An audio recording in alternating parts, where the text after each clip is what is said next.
This is our town. Welcome.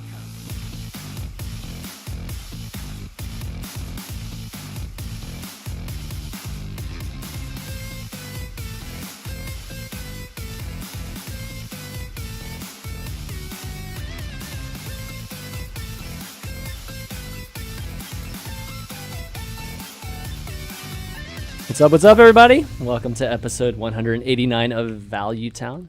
I'm ChanmanV, he's Gaara, and we got our special guest, fresh off his win at HCT Fall, LanguageHacker joining us for the first time.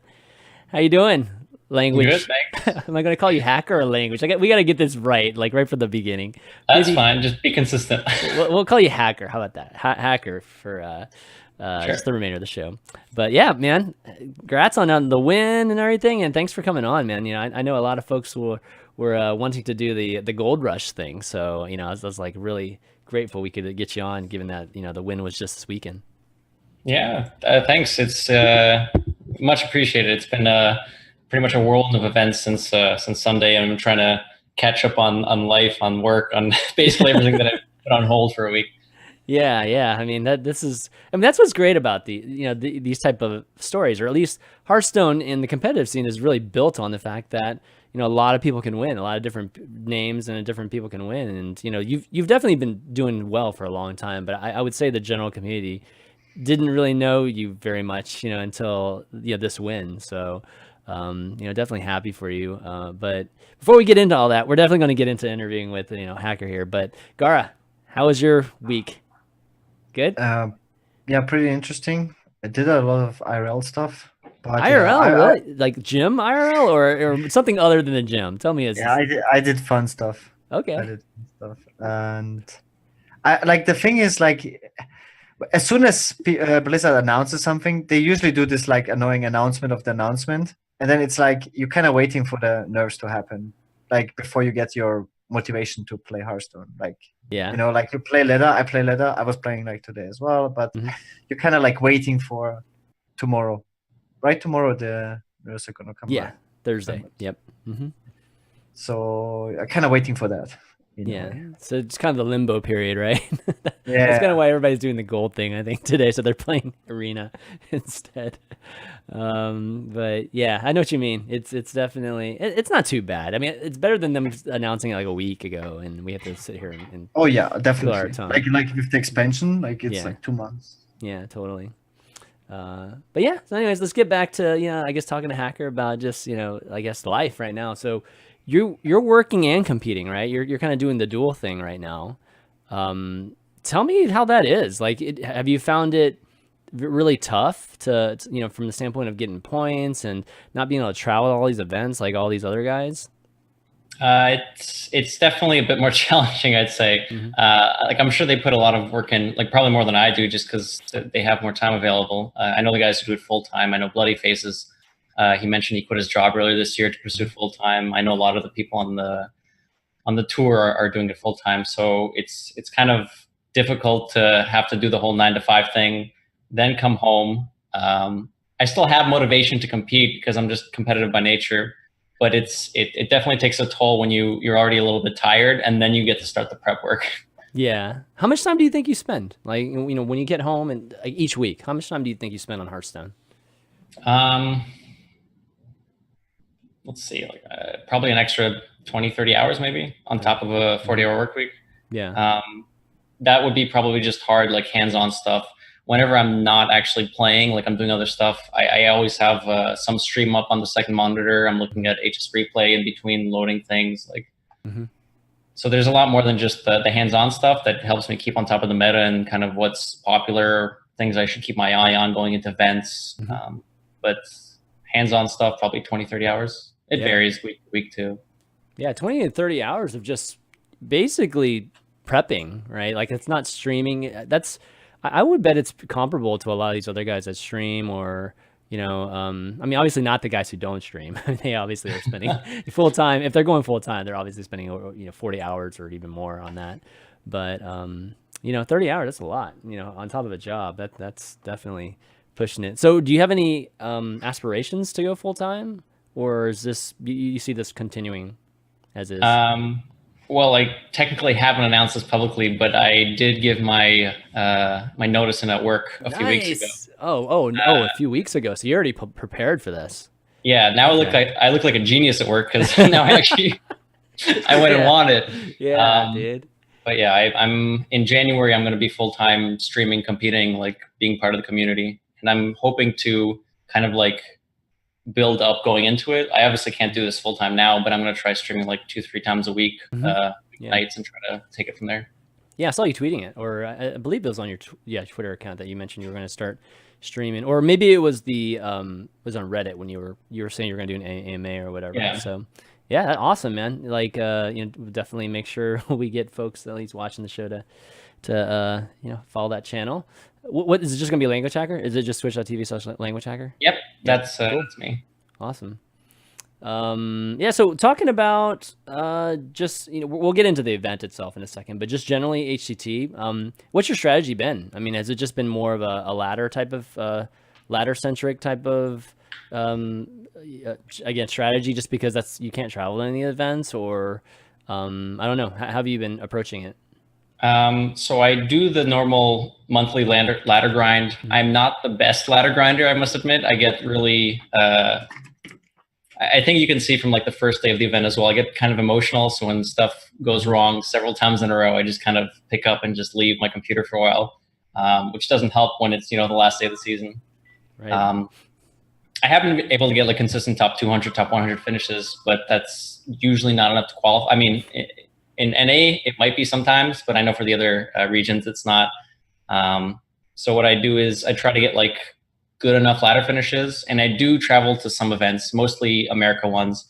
Like last year, for example, I did Austin, Denver, Atlanta, and Montreal, and the DreamHacks. Yeah. And this year I've done Montreal and Austin, which I top 8'd, and I'm doing Atlanta as well, which is mid-November. Yeah. So usually I'm able to top one of those, fingers crossed, kind of knock on wood sort of thing. And if I do, then that helps a bit with the qualification. Yeah, well, you're in good shape now. You don't have to do any of the other ones if you don't want to at this point. So that's cool. I mean, that's obviously the events will have a lot more on the line for you, given that you can't go to as many. But it's awesome you've been able to make that work. There's more and more that are starting to pop up now, in NA, which is really nice. All the DreamHacks, we had the one in esports arena too, that's going to, that was pretty nice. And it's really good. I felt like before we didn't have that many, in NA Atlanta event wise. And it was like really, really tough for folks to be able to participate here in the US. But you're from Canada. I don't know if a lot of people know that or not. If they weren't watching the broadcast or whatever, you're Canadian. And the Canadian team's in the top 8 at BlizzCon too for Hearthstone Global Games. So, congrats on that. And, hopefully I'll be seeing you at BlizzCon as well. But talk about that. Talk about the whole Global Games experience. Has it been great representing your country and getting a chance to do that? I would love to tell you more about that. However, I'm not actually on the team. Oh! I thought you were on the team. No. Oh, no, God, that's my bad. I was nominated. But I think in the end, Monsanto, Jordude, and I actually should know. Oh, so are you just going to support the team then, or just kind of like I guess give some Canadian support? Since I've started playing Blizzard games, like I don't know how many years ago, definitely more than a decade ago, me and my friends have been like geeking out, wanting to go to BlizzCon, and this year was like the first opportunity we've had. So. Oh, okay. So that's awesome, man. The very first BlizzCon is always the best one.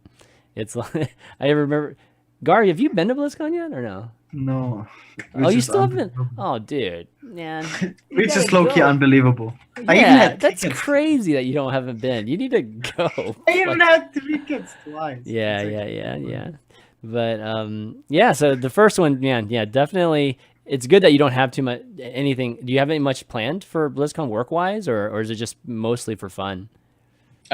Purely for pleasure. I might have to go hang out. That's the thing. I've been checking out like what the floor plan looks like, what the schedule looks like, but no hard plans on what I'm going to in terms of the.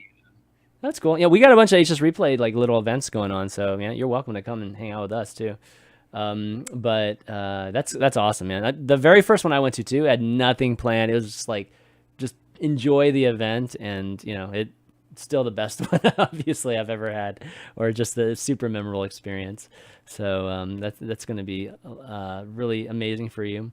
So yeah, I mean, I think that probably good just to kind of start talking about the event itself. The one that happened this weekend, HCT Fall Championships happened.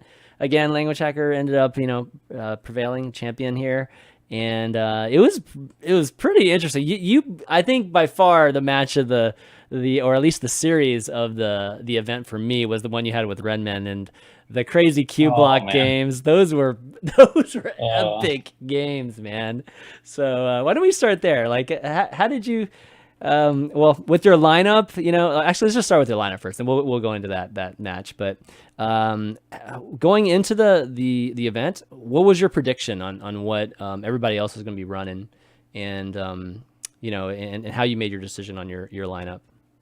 Okay, so looking at all of the playoffs, well, at least the most recent one, we saw that there was a lot of everything. Honestly, there was a pretty decent mix at the American playoffs.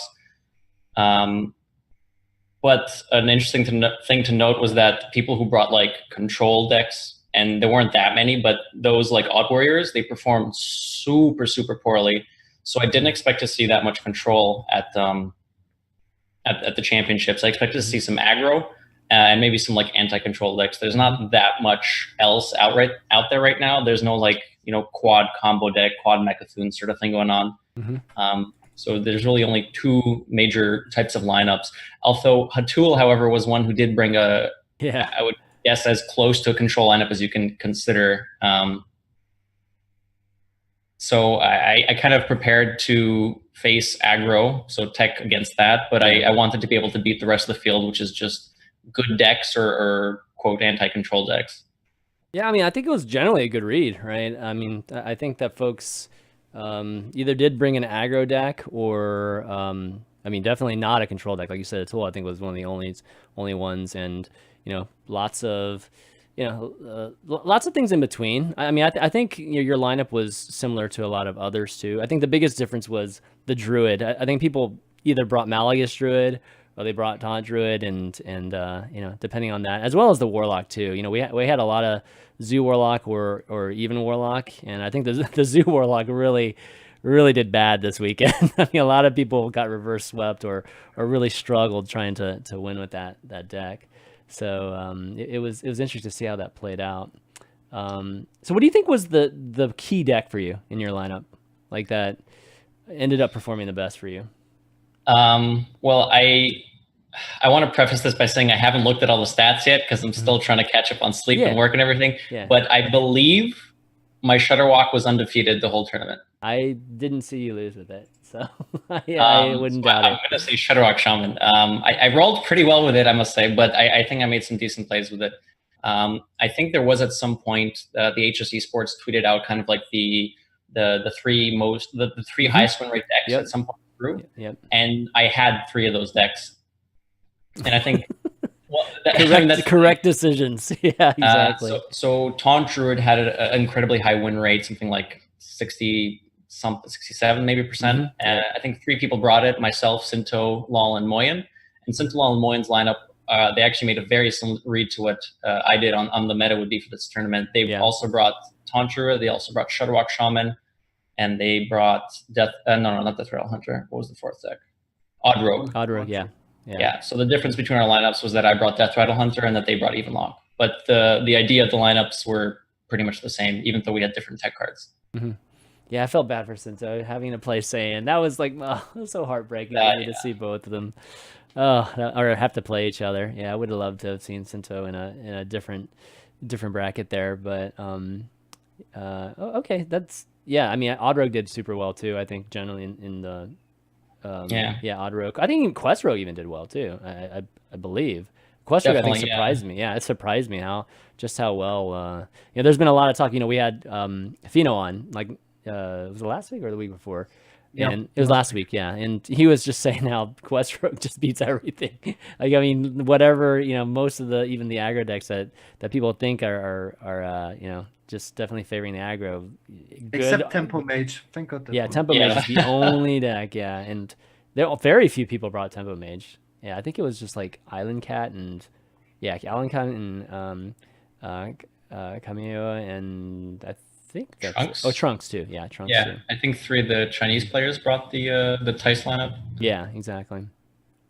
Then that one was like the one you were most prepared for, since you could just ban probably this Trunks has a Malagos, you could really just ban that. And that's the funny thing, actually. I didn't expect as much Malagos Druid. My thought process was that in playoffs it wasn't that prominent. Like, it was there, but it wasn't like the most brought Druid deck or anything. Mm-hmm. So I made the read that there would be not as much Malagos Druid here as well, because from what I know about Malagos players, if they think Malagos Druid is the best deck, they're going to bring it to everything. Yeah. And it didn't seem like they were bringing it to playoffs. So I'm like, okay, maybe they're not going to bring Malagos. So I cut Ooze from all my decks and kind of take more for aggro. Yeah. And then I faced a high number of Malagos. Yeah, Druids. you did. Yeah. But you got through a lot of them. I mean, definitely takes a little bit of, I would say, a little bit of luck in terms of when they draw the right cards, because Malagos Druid, if you draw the cards in the right order, it's just over. They can't do anything about it. Yeah. Okay, so anyways, let's get to that match. Let's get that match with Renman and Gaara. I don't know if you caught this match, but it was Renman brought Q Block. He's like one of the few people that actually brought Q Block. And I think the first match you had was Q Block versus Warrior, right? And I think that was like a real. Yeah. Not Warrior. Hunter. Sorry, Hunter. Yeah, it was Hunter. Yeah. It was really, really tight match there. Cuban Giants and I mean, and all kinds of crazy stuff, right? But then it was the Taunt Druid versus the Q Block. That was wild. And that matchup was. How many? Gosh, man, how many spiders did we have that game? That was 7 or 8, I think. Man, there were a lot more than that. I think it was more than that. I think it might have been 12. Maybe on his side. Yeah, Hydronox Gaara. They were like 12. So you think you had 8 by yourself? No. I meant in the game in total. Okay, yeah, no. I think it was more than that. It might have been 10 or 12. But it was wild, man. It was really insane. And I think in the end, Renman ended up taking that one, right? Yes, I conceded, I think, a bit too early, actually. I didn't realize until the next set that I might have had a board clear. Oh, really? Okay, I didn't realize that. That's fine. Twitter noticed. Yeah. Honestly, that matchup's really, really interesting to play. It's super intricate. And it's funny that it came up because when Taunt Druid was first kind of created, I don't know how many months back, it was at a point where Q Block was actually popular on ladder. So that matchup happened a reasonable amount of time. So I kind of knew it already, although I had played it more from the Q Block's perspective. So I knew right from the start, and I assume Renman knew this as well, and he played like this. He kept his one Faceless and Talgram for my cube after I Witching Hour and Hadronox, and Faceless, or he either Faceless or Talgram the cube, or maybe both at some point, and then just pacted the cube to get the Hadronoxes out, and then pacted the Hadronox to get the taunts back, and then it was just it's just insane. Yeah, just insane amount of taunts. Yeah. That was. I love those games because we never get a chance to actually see those kind of permutations often. And maybe you guys, the players, might see it more, running into it, but definitely not on broadcast. We don't get a chance to see that type of the game. So, one of the things you said in your interview, that we noticed was that you wanted to face, Just Saying again. And most people think that's crazy, given that Just Saying is arguably has been the best player in the world, the last couple months now. So I guess. Let me explain that a little bit more, that maybe a little bit more than the interview. Okay, sure. The first thing I want to point out is that, before we actually went to the event and everything, they sent us a bunch of emails we had to go through about submitting deck lists, kind of filling out a sort of interview form for them to kind of let them know a bit more about us, stuff they can talk about on stream, and make those funny player cards you saw that being tweeted out. And normally, when from when I've spoken to other players and myself, when we fill those in, we kind of just write funny, memey stuff that the audience is gonna love. And I thought it'd be funny to say, "Oh, I just want to face Saiyan again," and get a rematch. Yeah. And they played that up a lot more than I expected. I wasn't really meaning. Oh, I can yes, see it. go. It's like, okay, I got to beat the best to be the best. That whole storyline, right? But apparently there's definitely it's some not. truth behind it. Okay, there's truth. I did want to face him again, as long as it was after the Worlds qualification already, which fortunately enough it was. We both got into Worlds, and then we faced in the semifinals. Yeah. Speaking of which, definitely congratulations to the other 3 guys that made it through. Just Saiyan, Blood Trail, and Bloody Face. And because Saiyan got through, I don't know if you guys remember when Saiyan was on, and we were talking about it. We were even talking about when Tyler was on, what like them getting through, or Doc Rivius too. Is that because Saiyan got through, Muzzy is through, right? Like with last call, because I think he has such a lead. Like he and Saiyan have such a lead on the 3rd place person that he's pretty much guaranteed to get through. And kind of heartbreaking for Tyler, to be honest. Like Doc Rivius and Tyler were in the same position as Just Saiyan and Muzzy, and neither of them got through, which was like a big bummer for them. But now they have to fight for number 1. Yeah, one of them will have to fight for it, or unless they get through. One more, but there's one more player. Yeah, there's still one more season, so True. yeah, definitely a chance there. But yeah, so one thing that somebody posted recently was just the viewership too. It's something I was talking to Gaara about a little bit, because I've been wondering. One thing that's coming up on previous shows is just like, just the viewership. I never really thought the viewership was that great for HCT. And I don't really feel like they mind. Like they haven't really done anything, I would say, to really try to boost viewership. In terms of just anything that they're doing in production and whatnot. So it always made me wonder, like, just how the productions do in China, in other countries. So we get a good look at this. ESC had a graphic on this, and looks like the overall peak was 241,000 viewers, which a lot of it was obviously the Chinese stream. Like I guess the peak for Chinese was 197,000. That's a lot. That's still more than I thought. Like I didn't realize that there was that many people, that many Chinese audience, given that the English audience is always like 20, 30,000, something like that. It makes so much sense when you look at the Chinese production and the way how they promote Hearthstone in China. Yeah. Like it doesn't surprise me that it's like so much bigger in China than anywhere else. Yeah. Because we do so little. So do you think this is actually big? I mean, do you think 241,000 is pretty healthy for just an esport event, like a Hearthstone event? How's that sound? I mean, that sounds like a lot. Does that sound like a lot to you, Language? 240,000. The one statistic I remember, it was maybe like a year ago at this point. I know they Hearthstone tweeted out that they hit some million like unique accounts or something. Yeah. So when you compare it to that, it seems a little small. I'm not sure. Also, if you remove the Chinese viewers, like how much do the Chinese viewers matter for like Europeans or Americans? Well, in terms of like interaction. Well, I mean, the Chinese viewers for any esport is huge. Like every one of them. League of Legends, LCS, Overwatch League. The big, the large chunk of the viewership does come from China. That's why we only see like 200, 300,000, for LCS, but then they announce numbers that are in the millions. The million part of it is cleared because there's even more people, triple that, watching it from China. So, I think that, most of it comes from that. So I don't think that's very unique to this Hearthstone at all. Yeah. So, I mean, anyways, I'm just one, I think that it's decent. What do you think, Chanman? Yeah, I mean, I think it's decent. I mean, I think that's just, I think it makes more sense as to why they don't seem to be, actively changing anything with their broadcasts. I feel like they've been doing the same thing now for the last, 2 years. I don't think there's much change from last year.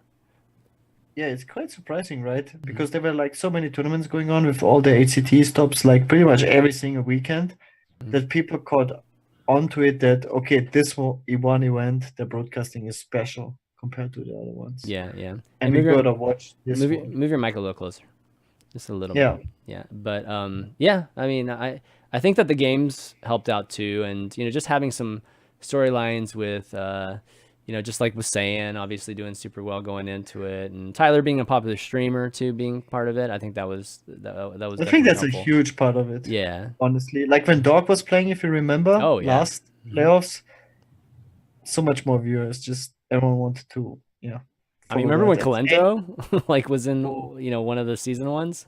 Dude, it was huge. Like crazy huge. Especially like now with the Saiyan storyline, like the build up. Yeah. And we were like talking about Saiyan every week, and everyone is talking about Saiyan every week, like the casters and everyone, like best player in the world, and he's winning back to back, and then people want to see, is he gonna make it? Yeah. And he did make it, so I'm pretty sure that helped quite a bit to boost viewership as well. And then we had language slay the story. So. No, it was good. I have to, I think the last matches I have to say were a little anticlimactic. I feel like they're pretty one-sided. I don't know if you felt the same way. Yeah. The draws were definitely there. Yeah. Quite a few of those games. The Bloody Face one was actually, I would say, almost a bit closer. Obviously, the last game, it was kind of a blowout, the Hunter versus the Rogue. But the first game, the Zoo versus Druid, was very close. He came out on top. The second game was also a little close, but he didn't hit the Vile Spines. Mm-hmm. The third game, which was my Shutterwalk versus Odd Rogue, was also very close. So I would say the Bloody Face set was actually really close. It just happened to work out my way. I think just in the same one, it ended a bit too quickly. Yeah.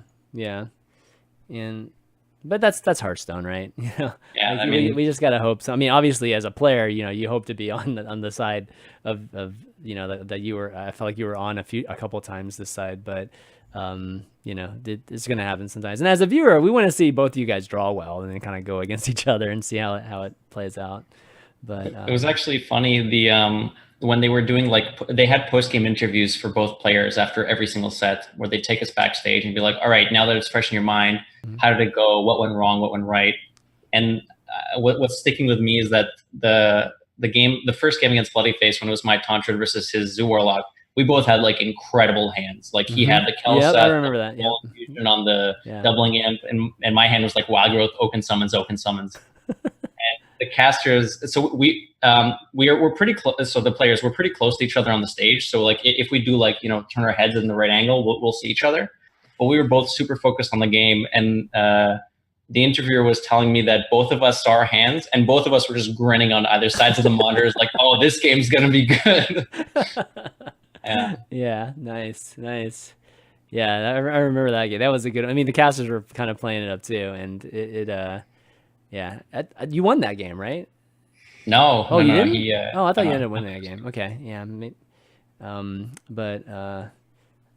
Yeah. So overall, I think it was a super entertaining, event, and looking forward to the next season, and I guess not too much more to say to wrap it up. I think that the new season starts right now, right? Like this current month is going to go towards it. So good luck to everybody in that regard.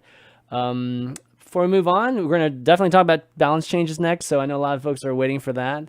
And but before we do, I just want to give a shout out to our sponsor this week, which is ZipRecruiter. Those of you who aren't familiar with ZipRecruiter, it's a job site, and Gaara, what's not smart, just in life, it's like making the lottery the centerpiece of your retirement. Except for now, guys. I don't know if you guys are looking at the lottery. Or do you guys have lottery in Canada and in Germany? Like, do y'all do that sort of thing there? It exists. Does it exist? Yeah. Does it exist in Germany too? Dude, right now, our Mega Millions is like $1 billion right now. No joke. It's gotten up to, it's going to be $1 billion on the next draw. So, but typically what's not smart is making your lottery centerpiece of your retirement. But, what's also not smart is when you're needing to hire people and you're just kind of waiting for the right candidates to apply to your job, or, you're having to search through a ton of wrong resumes and things like that. Well, what is smart is if you if you actually start using ZipRecruiter, and you can use ZipRecruiter by going to ZipRecruiter.com/valuetown and sign up for free right now. And what ZipRecruiter does is like it aggregates up from a bunch of different job sites, and it allows you to be able to just go to one place and be able to scan through thousands and thousands of resumes and candidates, and then it recommends you like the best ones too. So it's the number one employer. It's the number one site by employers in the U.S. and it's clearly for a reason because of how good it is. So definitely check that out. And again, you can go try it at ZipRecruiter.com/valuetown and try it for free. ZipRecruiter definitely is the smart way to hire.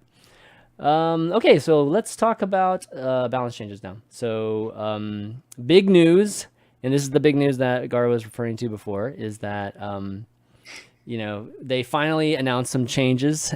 I'm not sure why they did. It was in reaction to our complaints or whatnot, but they decided to change something, thank goodness.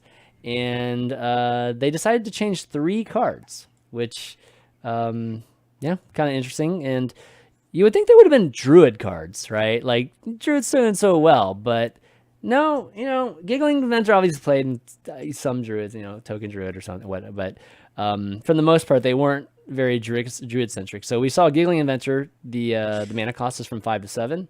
Mana Worm from 1 to 2, the mana cost. And then finally, Aviana, cost went up from 9 to 10. So all mana adjustments. All right, first reactions. And then we'll kind of dig into, what we think about these and what might have been missing. So Gaara, first reactions to these 3 changes. The first thing that came to my mind is your tweet at Play Hearthstone when you said, you did like some funny meme word combination with Giggling Inventor. Yeah. I'd giggle. I actually can't believe right after, like the only statement about like Leda was basically, or the only card they really mentioned as a card was like, why Giggling Inventor is a good card to have in Hearthstone. And 2 weeks later changed it. Yeah. This really, can you believe you hire like a group of people, you pay them a monthly salary, and their only job is to balance Hearthstone, and this is what they come up with after months of work? This is so funny to me, dude. Like, there's no, do you think they have an actual balance team like that are paid to do this, like what we see here? I mean, you mean to recommend this change, or what do you mean? That are working on it. That they are play testing and looking into they have data. testers. No question, they have like 4 or 5 guys that are testing. But this looks like something like some janitor or something did after, like, okay, dude, the community is angry. Like we said, there's no balance changes. And now they want to see balance changes. We gotta give them something. Like all these changes, like if you want to go more into detail, the way how these cards are nerfed is so bad as well. It's not like just the choice of cards. Okay, it's only 2 cards. Like, do we want to talk about the Kun change? Like, we can talk about the Kun change first because it's the least relevant one. Wait, you mean the Aviana one? Yeah.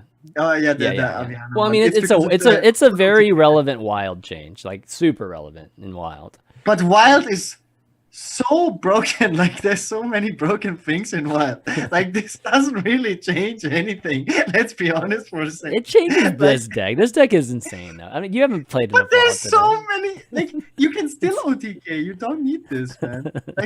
Like there's still Emperor. It's like cool story, bro. Sure.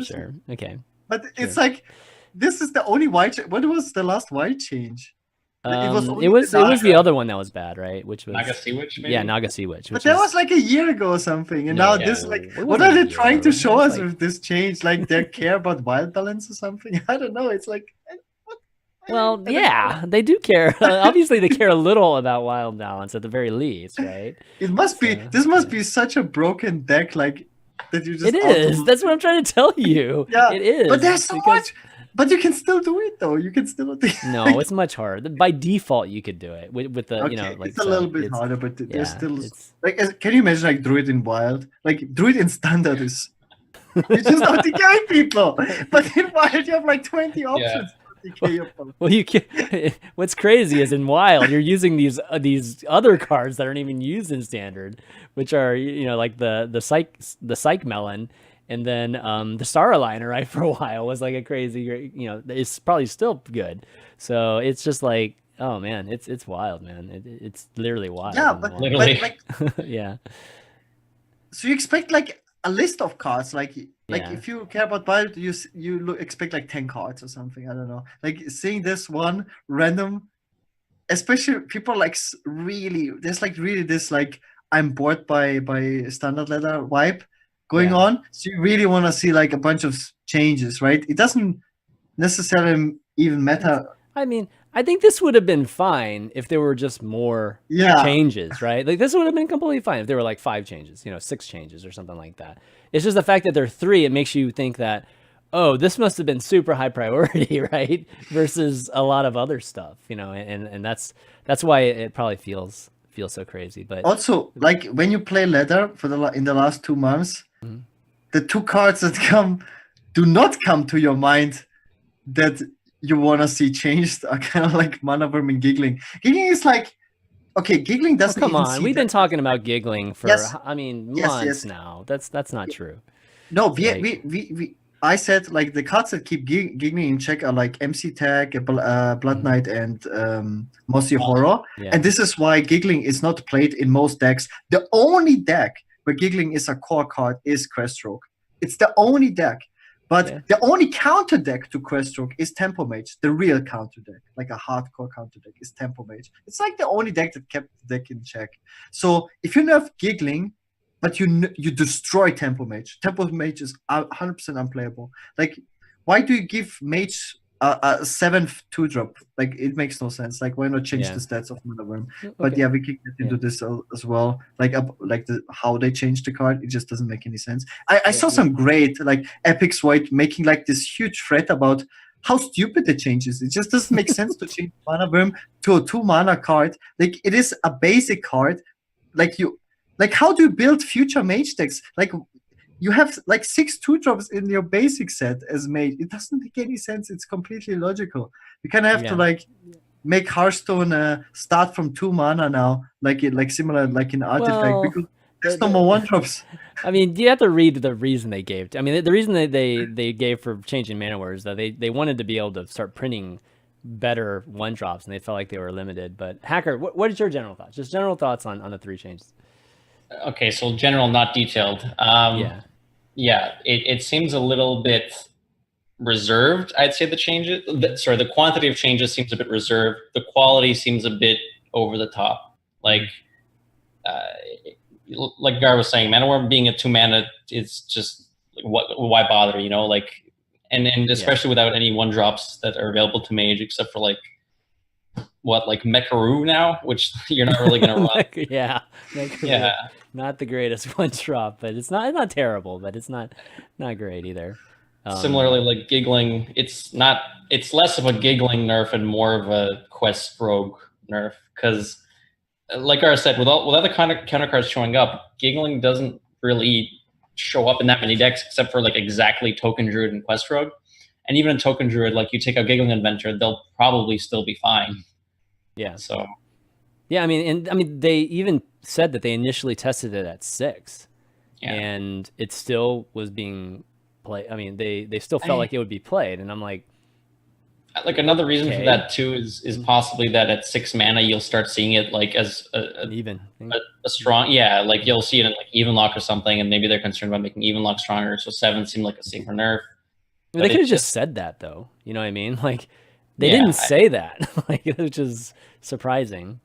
Do you think that Queststroke is unplayable? Because all the Queststroke players are saying Queststroke is unplayable, but when you destroy Tempo Mage, like you take it basically out of the game, and all you changed was Giggling. I really don't, and this meta will obviously slow down. I can't see Queststroke not being playable. Like, I know how strong, but I don't know. It might switch to something. I don't want to see a bit more cycle heavy, but we'll see maybe like some of the tech cards drop out and add a bit more draw. Like, because with 2 extra slots now, people have already been running Lab Recruiter even without Giggling being nerfed. So with this out of the way, maybe you just cut giggling completely. You throw in some other cards, maybe an extra draw. Maybe you run double fan, double mimic pod now. I mean, yeah, some people even talk backstab, right? Kind of bringing that back, maybe. So, but you think at 7, just absolutely not playable by Rogue.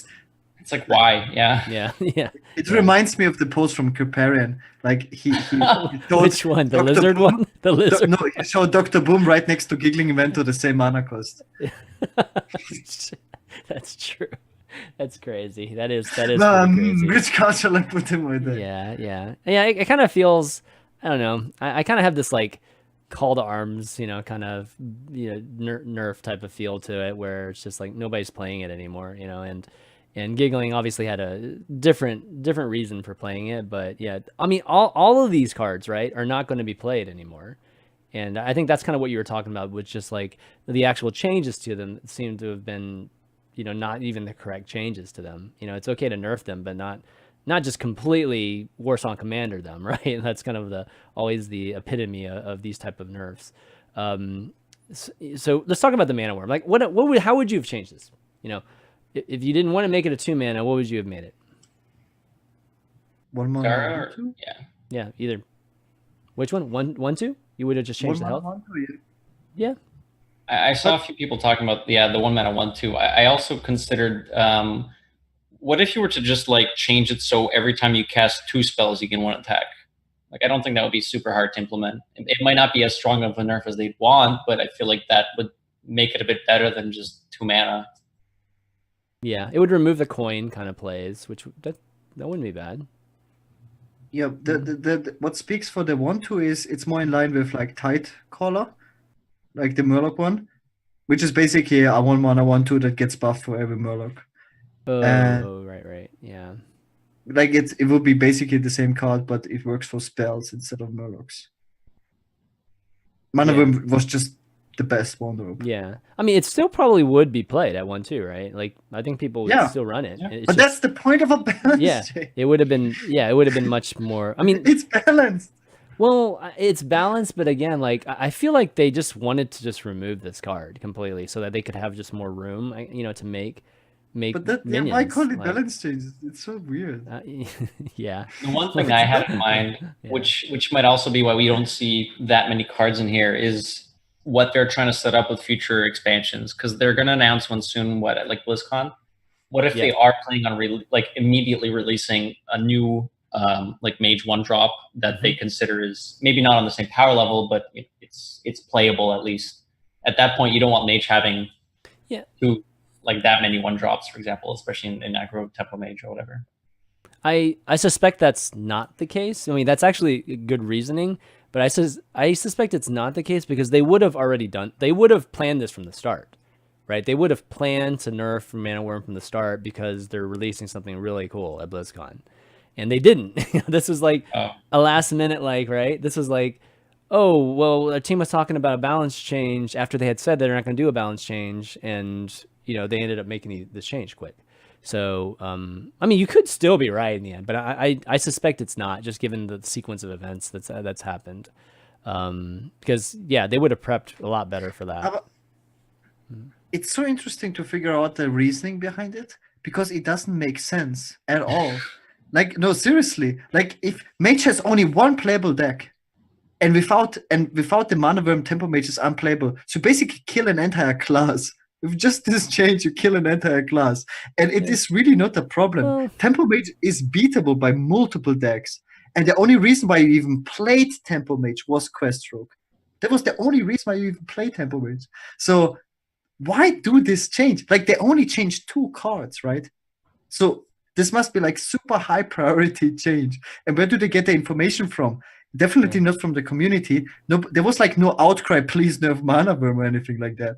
Like, nowhere close. Everyone is like crying about Druid, obviously, because Druid is the strongest class in the game for 5 years. I mean, how about nerf that a little bit once in a while? I mean, this does feel like the Hex nerf, right? Like something that's been needing to be nerfed for a long time, and then it just like gets nerfed out of nowhere for a weird reason. And I don't know. On the bright side, I think the biggest thing, and they even mentioned it in the explanation here, the bright side is maybe we'll see new minions, but we'll also see cooler spells. I mean, I think we'll see a lot more cheaper spells, mana or mage is, a spell heavy class. And, we haven't seen that many interesting 1 mana spells for a while. Maybe we got one good one this time, but, I feel like it's been very, very lacking. I mean, people are still using Arcane Missile and stuff like that. Like we haven't really seen too many good ones of late, at least this year. So do you know when they're releasing the new like classic set spells? Because I think the mage had a 1 mana one, right? Yeah, but it's like draw a card though, right? Like or it's like a cycle random card. Yeah. It releases. I forget now. I don't remember when the release date is for that. It's supposed to be during this time though. I think you're absolutely right. Yeah. It's supposed to be around now. Maybe that comes out at the same time. And then we'll be cycling for a new card. I don't know, a new class card. Not to like defend their nerfs. Just I'm trying to think of reasons. Maybe they're just printing more 1 mana spells, for example, and they're concerned that might push it over the edge. I don't know. Yeah, it has to be something like that. But yeah, so it's sad for Mana Worm at least to go out like this. Not like this, obviously, but let's talk about what's not here, right? Like the fact that Druid, this kind of feels like Q Block all over again. Like there was a time, until we actually saw the Witchwood mid expansion nerf, it was like Q Block. We didn't see anything change, like anything removed from a Q Block, which was crazy. And, now we're in a phase where it's a little bit different because Druid's it's not a single Druid deck. It's like a bunch of Druid decks because of the base is just so strong right now. But yeah, not seeing a Druid deck or Druid nerf. Like, what do you think, Gaara? This is what shocked me the most or scares me the most is like the last balance changes were actually good. This is when they did actually nerf Q Block. Mm-hmm. And after those changes, the ladder experience, the game felt so different and refreshing and new. And these 2 changes will not change anything. Like the popularity of Queststroke was never really high on the ladder in the first place. Like even though it was so powerful, you still only face like up to 6 or 7%, like at the absolute most. And Tempo Mage is only like, also, as I said, it's the only archetype of mage. So by default, you will not face that many mages. And if you faced a mage, you knew it was Tempo Mage, but it is completely beatable deck. Like it was not a problem. You could beat mage easily, especially if they don't draw mana burn. It's like you can beat it with anything. So these 2 changes will not change the game, but this is what people want. They want like the game to feel like at least like different in a way, but the game will be probably worse because it will be more druids. Like people will play even greedier decks. Probably Mecha Priest might even come back. Like all these decks that got hard countered by Tempo Mage, like the greedier you went, the more you got countered by Tempo Mage. And if you destroy Tempo Mage, which was the last remaining phase deck, if you don't count Secret Hunter, like you can go even greedier, and then you will see even more OTK decks. And this is even more boring. Like who wants to play Mechatoon Druid Mirrors? Like I don't. It sounds like terrible. And we will have more of that as a result of it. Like, sounds bad to me. I think these changes will make the game worse, not better. All right, Hacker, what's your take? I'm just showing popularity right now, just in terms of HS Replay. And, we're talking about Druid for sure, but, Hunter is actually even more popular than Druid right now. And we also didn't see a Hunter nerf at all either. So, So I don't think it's as much Secret Hunter, although that has been a bit more popular lately. Death Rattle Hunter clearly is the most popular of the Hunter types. I do want to say that Druid for sure. I'm like flabbergasted. That honestly, I don't know what I would do to change it, but clearly, like with Wild Growth, Nourish, like all this stuff staying in so long. Like I know they nerfed Innervate a while back, but it's still so insane that like these cards allow for literally so many different Druid archetypes to just work because you can cheat out mana. Yeah. But like, just to touch on that, because you guys already know that. I'm sure everyone knows that Druid does this a lot already. But for Hunter, I don't even think it's really the deck itself that's I don't want to say a problem, but the cause of its popularity or win rate. I think Cube is just helping that a lot too. Obviously, the hunter activators let them use the Devilsaur eggs and the cubes very effectively, but it comes down, I think, to Cube being a powerful card. Yeah, but I mean, also, like I think most people are actually mentioning Rexa. That Rexa is just too strong. Both, yeah. I think both of them are and I think if you would change Rexa, like then Cube is your power play, and it's like your only power play, and you can like naturally just draw so bad. Like Rexa beats so many archetypes just by itself, and that's a huge problem. And it's just too early in the game as well, and you can easily find it as with cards like tracking and whatnot. Yeah, I mean, Rexar, I feel like was a product of, they were probably designing Rexar when Hunter, there was like, is the unicorn control Hunter, right? Like there was no late game Hunter. It was always tempo, and I think that they probably designed Rexar at that time to have some kind of crazy infinite value. And now, we're in a different, we're in a different state. Now that they finally made the whole Death Rattle theme work for Hunter, they've been trying, right, for a while. And they finally made it work with Play Dead now, and the egg and the 3-mana card too. Yeah. I mean, now that they've been able to make that work, then Hunter has this really strong mechanic and theme now. With Death Rattle Hunter, and I don't think it needs Rexar anymore. Like Rexar just puts it crazy over the top, and I think we'll finally get to see it. Like once the rotation comes around in 5-6 months, I think Hunter will still be solid. Surprisingly. And then they can still build upon that, but the Cube, I felt like Cube was definitely, I thought it would be higher on their list too. In terms of just how powerful it's been. Powerful for a long time. Somehow it avoided being nerfed during the Cube Lock era, which at the time seemed like okay. They dodged that one, but they did nerf enough of the other things to actually stop that deck. But Cube's always been powerful. Come on, at that mana cost, it's never changed. And it was just a matter of time before it would get crazy again. And we've seen it obviously crazy with the Taunt Druid as well as now Hunter, and I was really shocked that wasn't changed either. And Odd Warrior. Yeah, Odd Warrior too, right? Yeah. So I mean, Odd Warrior is definitely going to be an issue, right? Like, it's that's going to be lingering around forever until they've nerfed enough that it becomes the most powerful deck again. And then they'll have to look at that. So Odd Warrior will naturally be bad, but only because they make all these OTK broken Torqueggle decks and whatever. No, but once they nerf all those things, I mean, like, I don't know. I feel like Odd Rogue in itself is like, an issue too. So, and that's not Odd Rogue. Sorry, I was thinking Odd Warrior. Yeah, Odd Warrior is an issue. Yeah. I don't think it's anywhere near the biggest issue, but it fit into the light of other polarizing cards or decks. Yeah. Yeah. So it's, I don't know. It's kind of sad because I felt like they were doing these nerfs as a response to something in the community. And then now, it's like it just wasn't done right, and I think that but the biggest issue is it will not change the game. Or that's what I mean. Feeling. It just wasn't. Yeah, I agree. And that's the worst thing, right? Because the whole point of making these changes was to really shake things up, and get things a little bit more fresh again before this expansion, which still. We're still roughly 2 months away, maybe a little bit less than 2 months away. That's still a long time, guys, but of potentially the same meta. And okay, but in the most Gaara, most positive human being.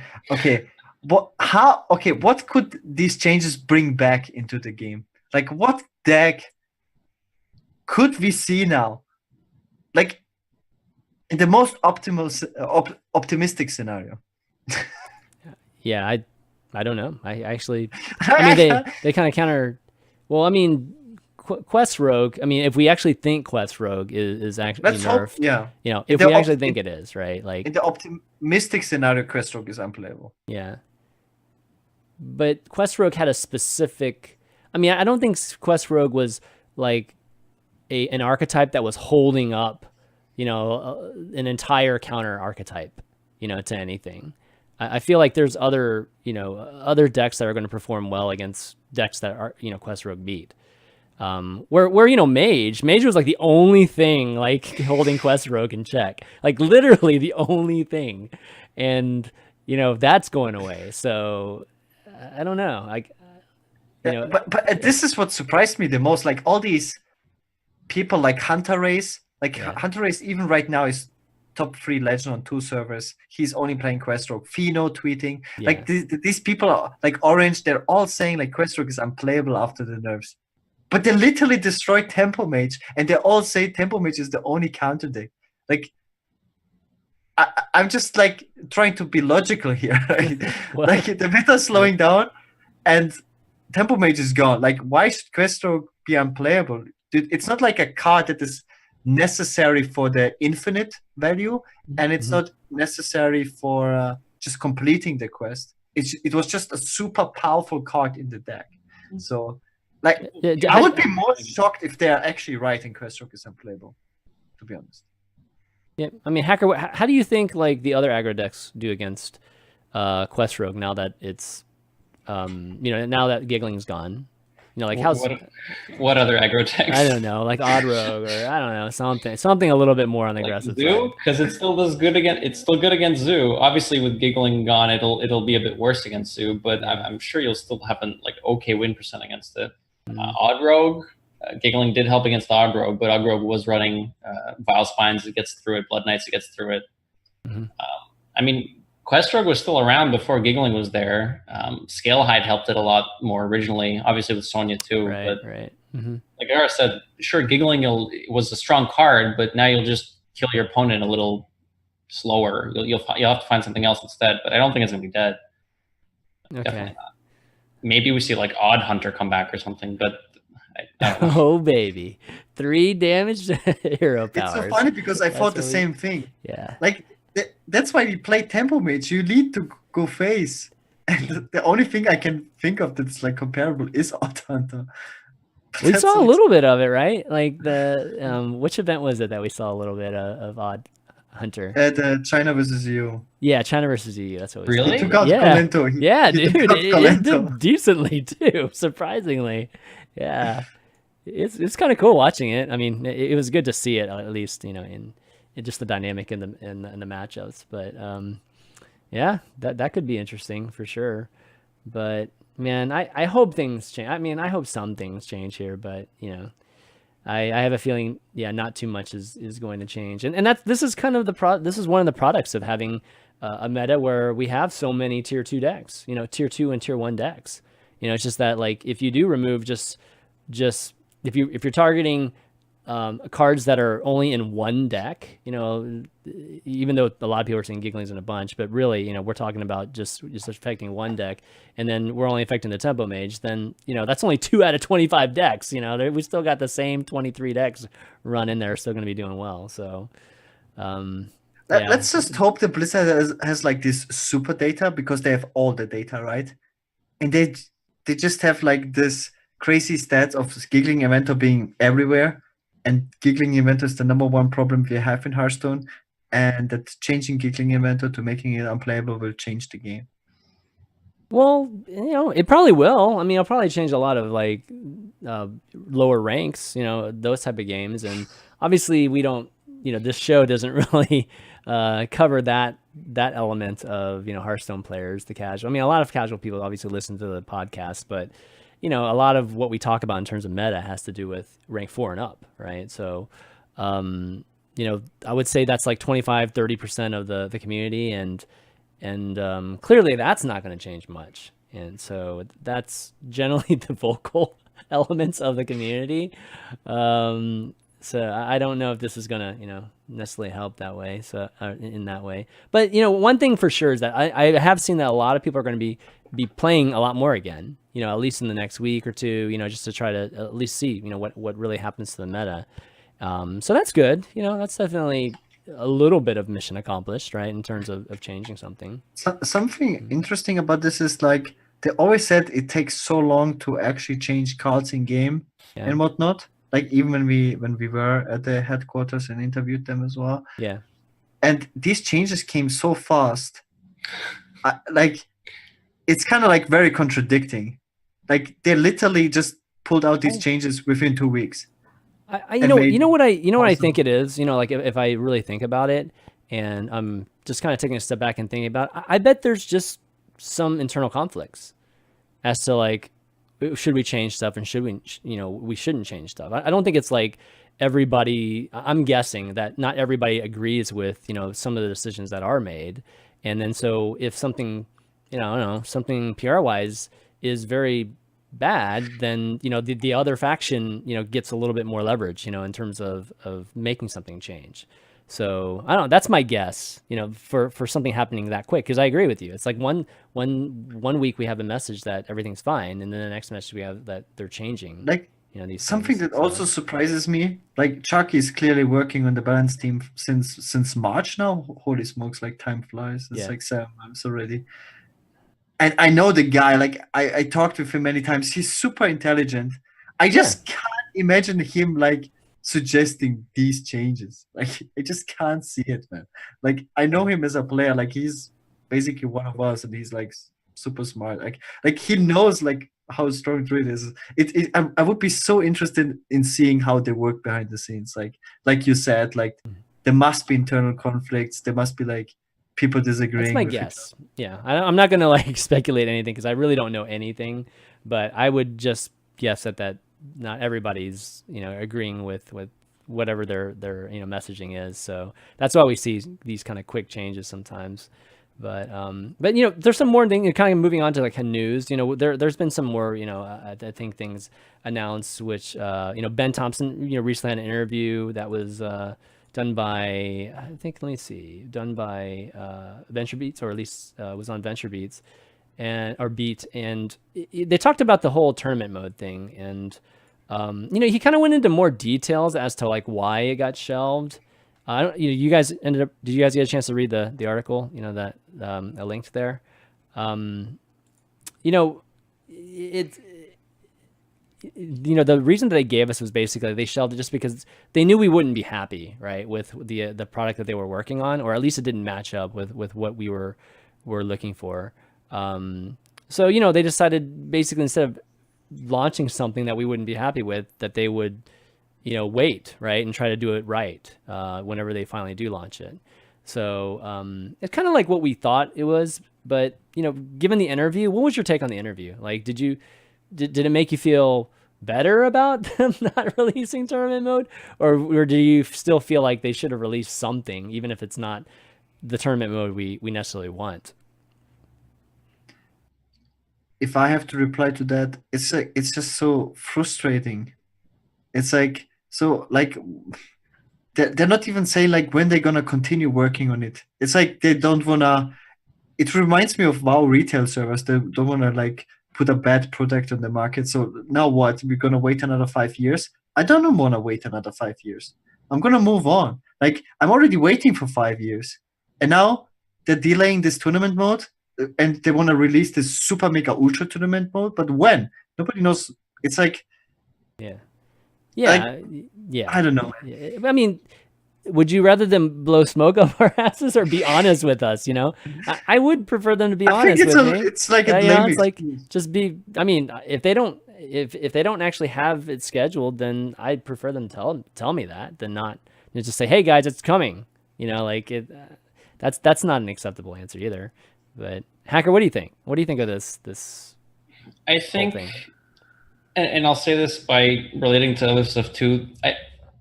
I think it comes down to like the communication that we get from the team and the community. And I'm not saying that this is necessarily, it is an example of a lack of communication from their part, but you also have to consider as a community, when we're always like up in arms and pitchforks about everything, they don't necessarily want to tell us absolutely everything. And not to defend them, it's just from their perspective, let's say they do have, let's say back up 2-3 years. Let's say they just hired someone. All right, your job is to start a tournament mode. Give us like a weekly update, and we'll start like posting that to the community, and we can keep everyone informed of how this is going. That would be great. That would be optimal. But I'm sure if like the first week they posted and they're like, Yeah, the guy just we just onboarded him. He hasn't done anything this week. Okay, what about the second week? Okay, we got like very, very basic. We got like one module of code. It doesn't really do much. Like eventually chats, not chat. The community's gonna be like, all right, well, this is taking forever. Why isn't it done yet? We don't need that kind of transparency. Like we don't need to like, This see is their. so sick. We don't need to see their Hire sprints. LanguageHacker. We don't need to see their sprints or anything like that. But still, you know, like I still wouldn't mind if they were talking about what features they were adding. You know, because the positive thing about that is they can get feedback from us immediately. You know what I mean? Imagine how cool that would be, and then every week we can talk about it. No. Right. Yeah. I'm giving like a very exaggerated example. Yeah. It's a great idea. That would never, like, they would never do that. I know that. Like, no way. At least once a year, please. Exactly. Like, we're not asking for every week. This is like super, like, obviously they're not going to do 1 week. Like, Yeah. a monthly, a bi-monthly, even like give us a seasonal sort of update, like, you know. But like Gaara said, he's been like, this has been what? How many years has Hearthstone been out now? Like, and the update they give us is, we have a tournament mode, but we're not going to like we're.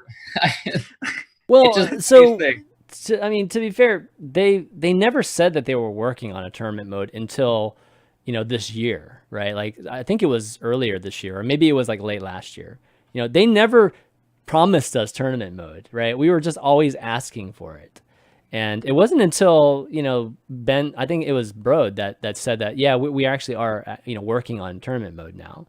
That's, you know, we all started getting more excited about it, right? And so, you know, they weren't just, you know, it wasn't that they said that they were starting it. It's just like there's no progress on it. They just didn't make it at all. You know, I feel like they didn't even start working on it until, you know, this like a year ago or maybe like a year and a half ago. So the fact that they, you know, I think what, you know, concerns me a bit is just the product spec for it. You know, like the actual design of the product, just, you know, like the fact that we wanted bans, the fact that we just wanted things that kind of match what competitive Hearthstone is I feel like a pretty basic thing. You know what I mean? And, you know, there's obviously a disconnect there, you know, and that's the reason that they're ending up shelving this project for now, is because there was such a huge disconnect as to what the consumers want and what they ended up even starting to make and design. And so that, I feel like that was a big, you know, faux pas on their end. Like they completely designed, you know, the product incorrectly, and it's caused this to happen in the end. So, you know, I think if they would have just started with the specs that, you know, like that added banning and stuff, they could have maybe kept on schedule, and then maybe we have tournament mode right this second, you know, that had bans. So, you know, there definitely were some mistakes there in terms of that. And unfortunately, you know, it means that we're not going to see tournament mode. I don't even know like how long, you know, so I'm hopeful it's next year, you know, like maybe, maybe next year. I don't know. But, you know, I think that it was good that Ben, you know, I guess cleared some things up, you know, in terms of you know, just some of the misconceptions. Maybe like some people think it's because Ben and Young Woo are gone too. And clearly he said that it had nothing to do with, you know, the people leaving the team. So yeah, I think that was interesting to see from that interview. Another bit of news that they had was that and they released the September leaderboards, which was kind of cool. It's like October, but they released it. Did you guys get a look at that? Crip was #1 in the arena, which I think he's been #1 before, but I don't know. It's kind of cool seeing Crip at #1 in arena.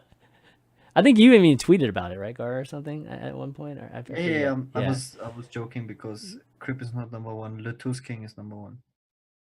What, Lettuce King? Yeah. Lettuce King is #1. Yeah, but that's it's not Crip. That's Crip. Fake news. Look at the average wins now, man. It's like 8.8, man.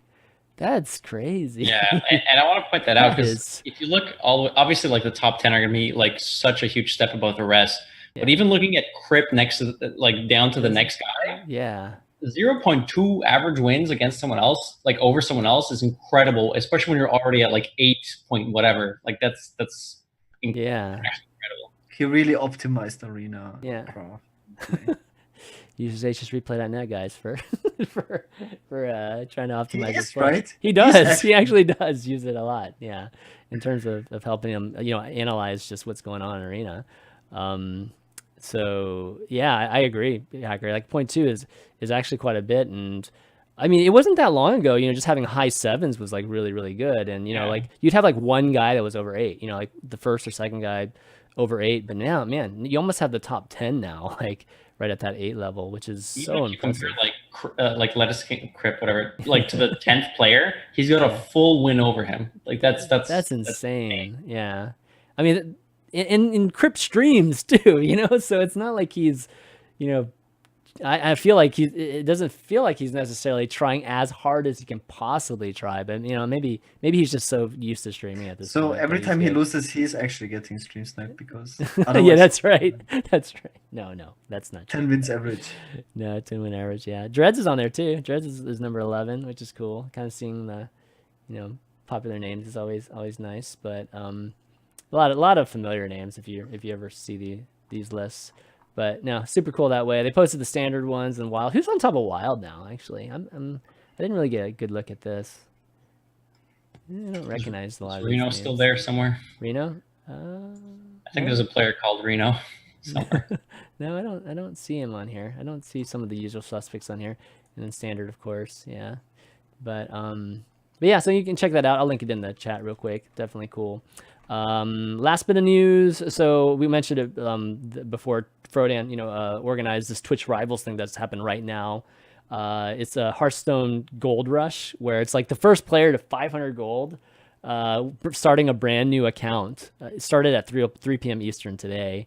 Gets $15,000, right? And then second place is I forget how many thousand, and so on and so on. Actually, let me bring up the actual page. So my question to you guys is, what's the right strategy for getting 5,000 gold the quickest?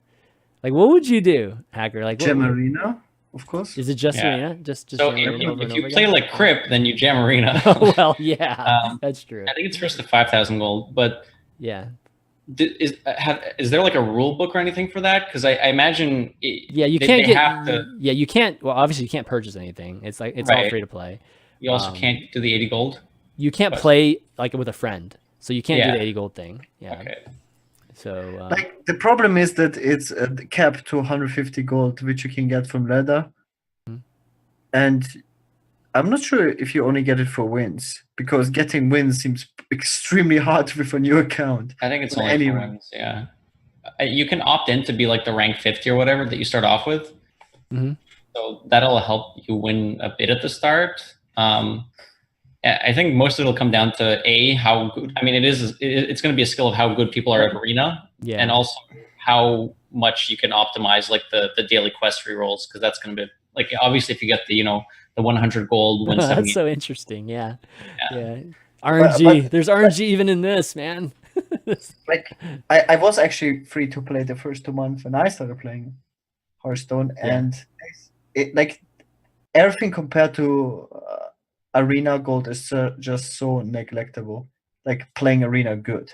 Like you have to play Arena good. It's like without a question, you have to play Arena and you have to be good, else you can't compete.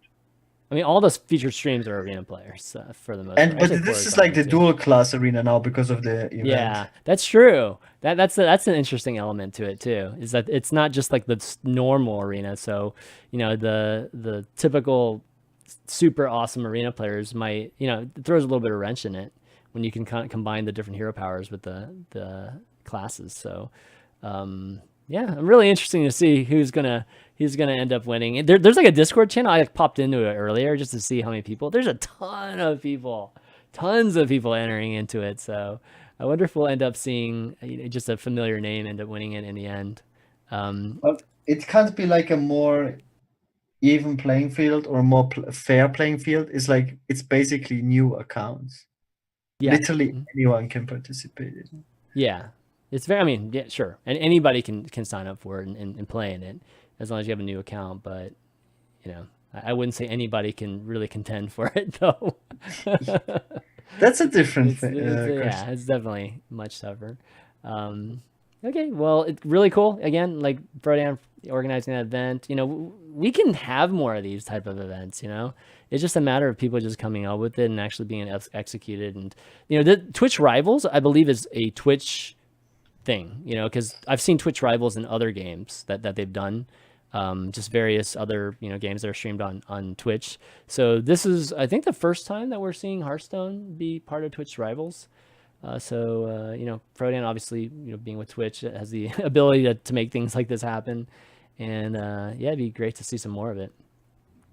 Okay, let's get to some questions here, kind of round off the show. Before we do, I want to thank some of the folks that have been supporting the show for a long time. That's our patrons, of course.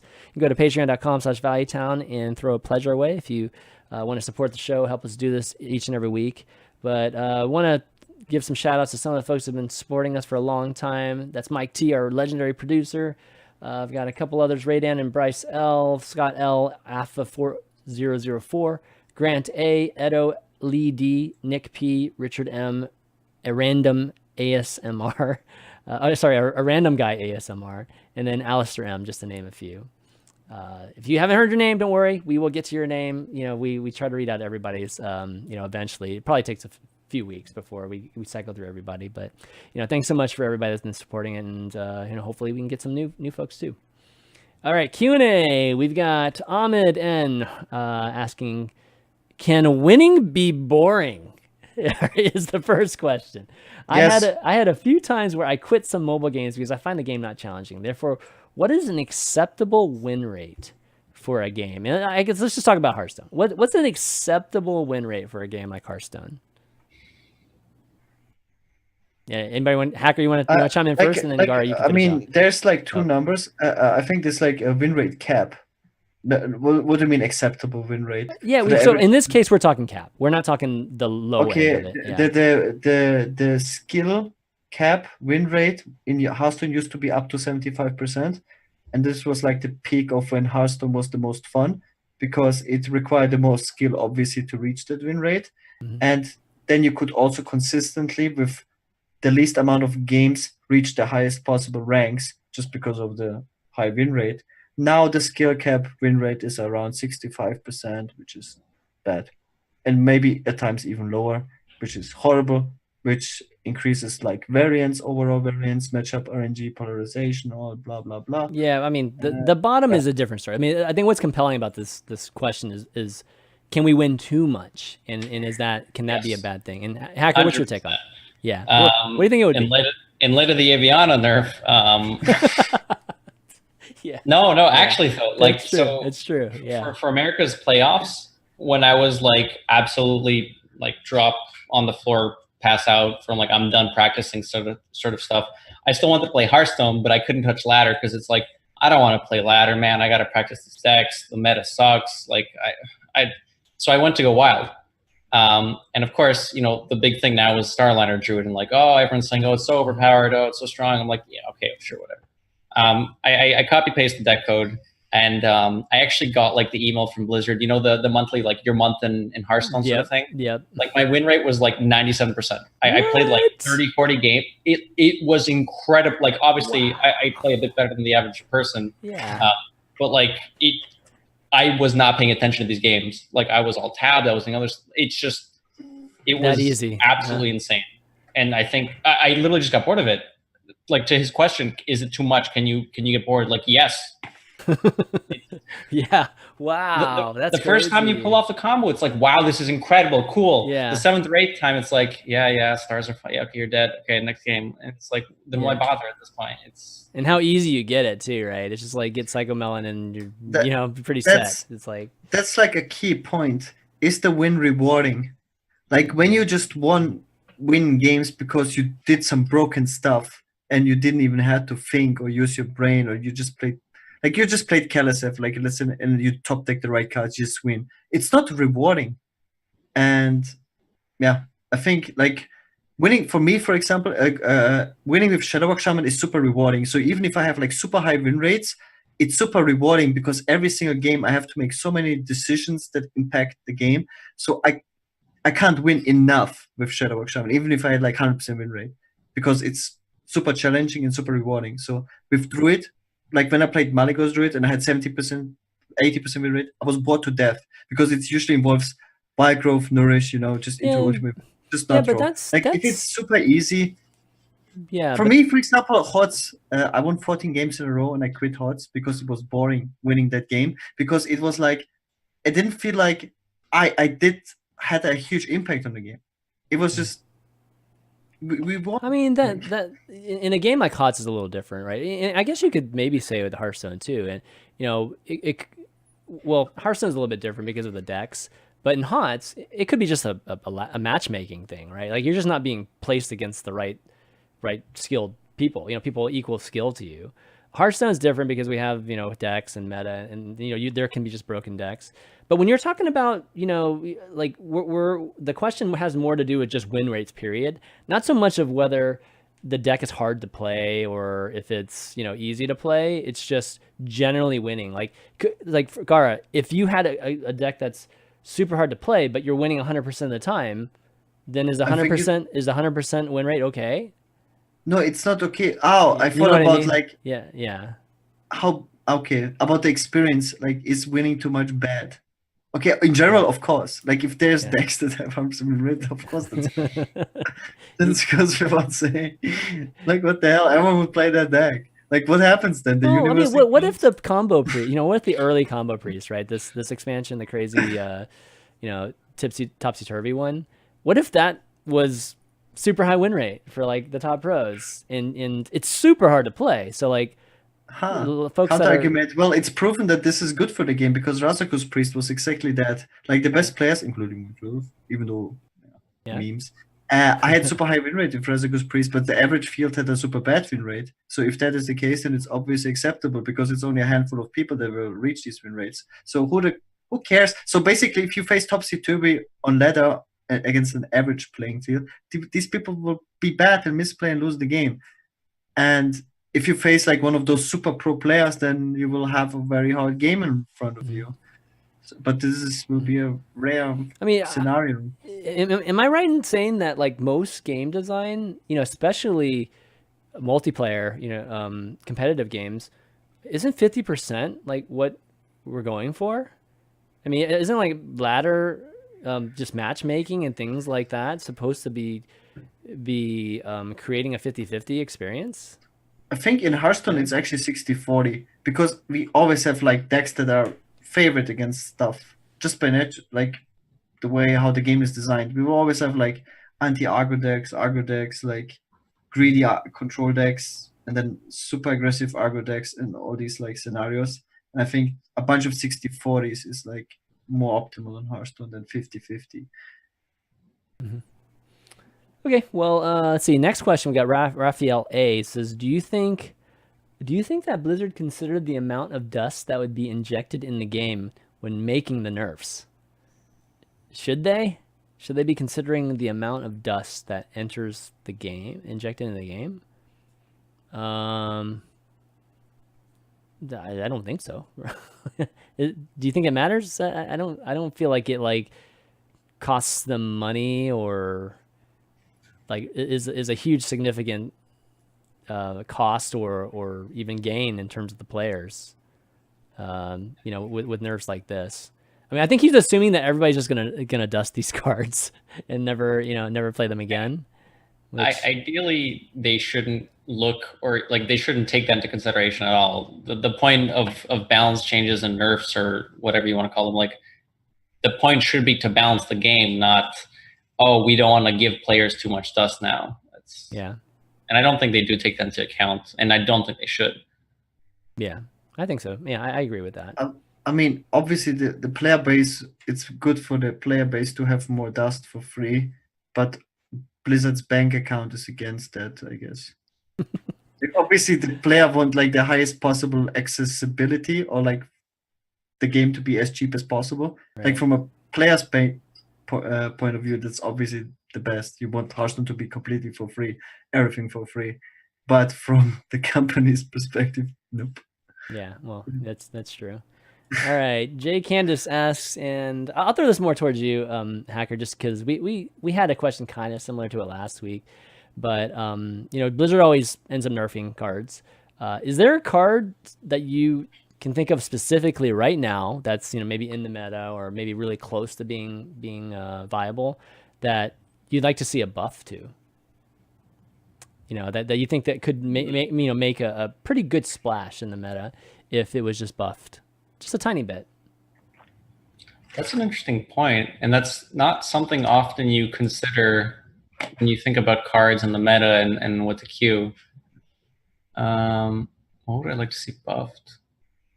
I feel like the area that I go to, like kind of the first thing is just going towards cards that I think people or felt like they wanted to make powerful, just hasn't been powerful yet, or something like that. I think a much better question is actually which cards have been proven good for the game and that rotated out and which you want to see back in the game. I think this is a way better and more interesting question, because like buffing a card usually, yeah, it's like if the effect would be good, we would play the card disregarding of the mana cost. So basically, we want to see certain effects. An example would be Dirty Red. I think right now Dirty Red would be a good card to have in the game, but we couldn't buff a card, you know. That's a fair point. Dirty Rat was. I feel so funny saying this because Dirty Rat was a card I hated so much because it was so annoying. Yeah. But now that it's gone, it's like, no, please come back. And it's easier for me to answer Gaara's question. Yeah, like Lothar, for example, I think that was a very good card for the meta. Yeah. Just in general. It could help. I mean, it's not going to block out combo decks like the Aviana Starliner Druid, but it would see play now. Mali, actually against Druid in general, you'd see play. It would be good against Tempo Mage. It would be like a very good skill testing sort of, unless you jam it on 5. But even jamming it on 5, it's fine. Mm-hmm. I think Lothar and Dirty Rat would be very good in this meta. Yeah, definitely those older cards. I think would definitely be great. I'm trying to think if there's like a card that it's been sitting on the bench for right now, but it's going to be good one of these days whenever things just line up for it. What are some cards that people thought were going to be awesome? Like Coffin Crasher, right? Like everybody, you know how many people called the Coffin Crasher the #1 card going into the expansion, right? And it's not that Coffin Crasher is bad. It's just there's just not very many good death rattles for. Imagine Coffin Crasher for I don't know, like Hunter, or I don't know, just some deck that uses more death rattle, or has more of impactful death rattle. It would be pretty amazing. But is there a card like that right now in the game in Standard that's just relegated just because there's just so much of this other kind of synergy and craziness, or what effect? Like I think Gaara, you had an interesting approach. Like what effect? What card effect would be amazing right now? Like if there would be a good card effect, we would play it disregarding of the cost. And if it's just that, we would just out include it. Let's say we would buff Bone Mare back to 7 mana. We would just play it in a lot of decks. Like I don't know, Otrok, of course. Bone Mare, right? Okay. If Bone Mare was 7 mana, yeah, but then you can do this with literally any card. Like you make like any 2-drop, you buff it to a 1 mana card. We just play it. I'm 1 mana 3/2. Let's go every deck. But it's like such a I know what you mean. I know what you mean. Yeah, it's kind of a tough thing. And I'm pretty sure if an effect would be good, we would just play it. Look, we play cards like Florist. It's a 7 mana 4/4. No, there's a threshold where it's just too much. It costs too much. For sure. I mean, you can't say that. Like, okay, which effect is good that we don't play? I don't think there is one. I mean, just because the stats are so garbage. I don't know. That's the question, right? That's really what the question is all about. Is like, is there anything that we're not playing? Like there's some kind of effect that's just too much, or like you said, trash body that we don't play. I feel like there is. It's just like you have to look through the catalog to find it. Is maybe a mech? Maybe how about that? Is there a mech card that's really close to being viable? That maybe there is actually some cards. Uther, the DK. If you would change Uther that he's actually good, you would obviously play him. Uther? I mean, Uther's already like almost good. Uther sucks. Compared to other DKs though. If you could just, I don't know. I'm trying to think if the hero power would cost 0 mana. That would be broken. That would be broken. That's what we need though. Then he's playing. I mean, Yeah, I mean, part of the reason that like the OTK control palette fell off is because obviously we lost the Beardo. But if the mana cost was 0 and you can just run, let's make it 1. Yeah, I think that's more I think better. 1 would be interesting. You could definitely do stuff with like Blackwalled Pixie. Like, I mean, the deck was, I don't want to say almost playable. Like, people tried playing it now after the Beardo rotation, and it's like almost there, but it's just not quite on the same power level as everything else. You know, one card I do miss, I have to say, is I do miss Jiraxis, man. Like, I wish, you know, like, we can't play Jiraxis obviously because of the DKs. I mean, but I don't know. I kind of miss seeing Jiraxis and just how The way how you have to change the Rexus is that he doesn't replace your health pool. Like, you play your Rexus and you have like how much health you. Yeah, but he's amazing if you don't do something bad. I mean, geez, you get like a great weapon and a hero power that puts the 6/6 on the board. That's. But every DK is pretty amazing. Yeah. All you have to do is just play him. Yeah. Okay. Any other questions? We'll give Twitch chat maybe a couple a minute here to ask any questions you guys might have. Oh, actually, there's a question from Getting It here for LanguageHacker. I saw that you showed up in Purple's review stream after day 1 of Fall Champs. He was pretty critical of your play. Did that motivate you to improve your performance, or do you try to ignore any outside rhetoric? So I had actually already reviewed the set with a couple of the other players on site there before I was going on to streams and stuff. And as I was reviewing it, I think he was a bit overly critical of my, so just for context, game 1, set 1 on the first day, I made a lot of misplays. Not to say I didn't make misplays later, but there was a very above average number of misplays I made in that first set. I don't know if I was nervous or whatever, but it definitely cost me the set for sure. Not to say I would have just straight up won if I didn't misplay, but it definitely affected my gameplay. In general, his criticism was fine and correct. I did hop off after the Taunt Druid game because I knew where we were going and I knew the game really played. Yeah, I was already motivated before that to just step up my game. But I, to your point, I think seeing Purple and some other players in chat who were typing too, it does give you a bit of motivation. Maybe not positive, but like fear of not being valued by your peers, I guess, helps. That's an interesting take on that. Okay, Boca Life has a question on Twitter. Do you think the balance changes will enable more mid-range decks and perhaps break up the heavy polarization? Giggling being everywhere made playing cards like Bonfire Elemental or Savannah High Main fairly useless. I mean, okay. So do you guys think that mid-range decks will have more viability? Like what? Which mid-range deck? I mean, so he threw out Savannah High Main, I guess mid-range Hunter and a Bonfire Elemental, so mid-range. Well, we have two pretty damn good Hunter decks already. Yeah, I think that's what's preventing mid-range Hunter from happening. I think good mid-range minions are preventing mid-range decks from happening. Like something like Shredder. We don't have really good 4/5 power plays. The power plays on 4/5 we have were like Giggling, and we had Coupon Curve on something. But besides that, yeah, what is the strongest 4-drop, 5-drop? Serenite is a good one, right? 4-drop.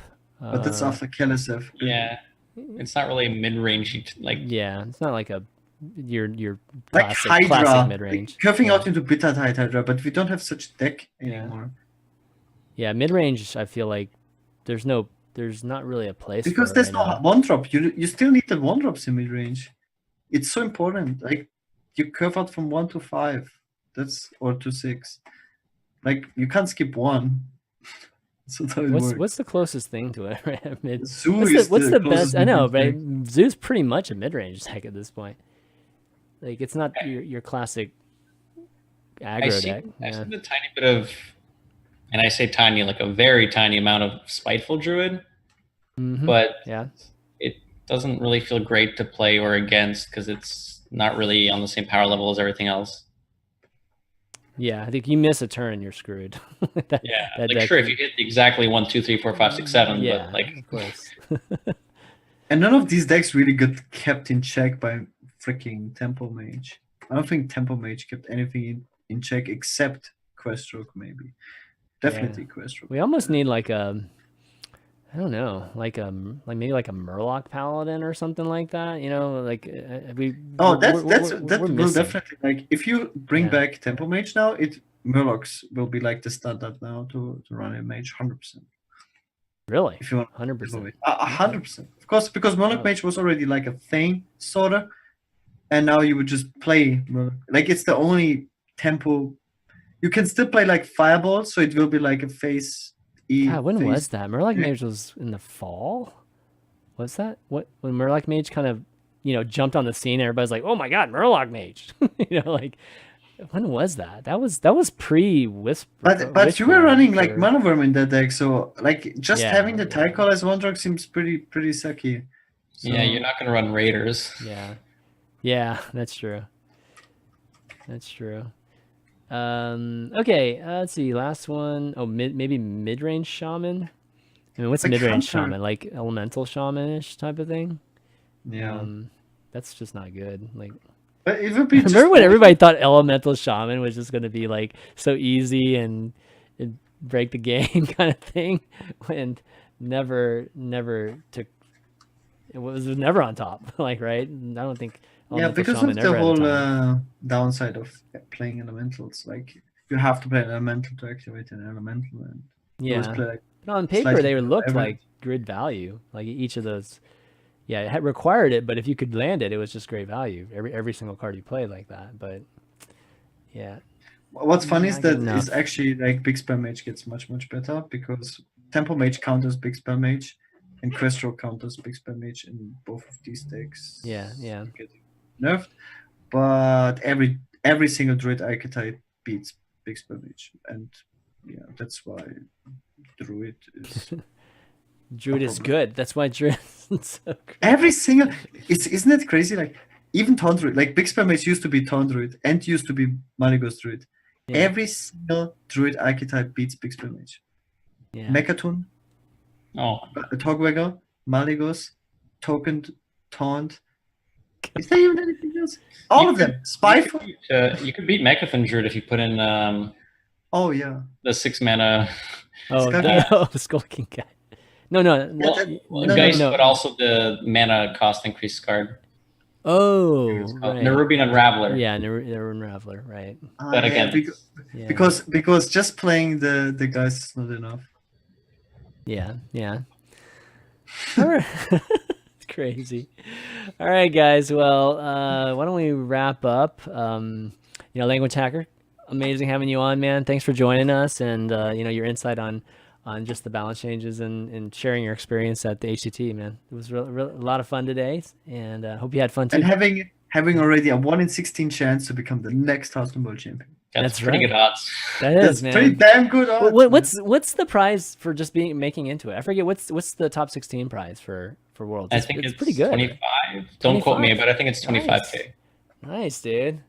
Yeah, we take those. Yeah, I know, exactly, right? Yeah, that's awesome, dude. Thanks for having me on, man. It's been a real pleasure. Like, it's nice to have this opportunity. Yeah, and make sure to follow him obviously on Twitter, or all of our Twitters here, and he's going to start streaming too. So definitely, if you want to see more of this kind of insight, go and follow his Twitter channel too, or Twitch channel too, which is twitch.tv/LanguageHacker, spelled normally. Okay, no underscore there, right? Somebody actually took LanguageHacker already. Yeah, wow. I mean, the guy has, I don't know, he tweets like every 5 minutes, so I don't think I'm ever going to get that. Oh, wow. Yeah, that's not a squatter at all. Crazy. Gaara, you want to do some shout outs?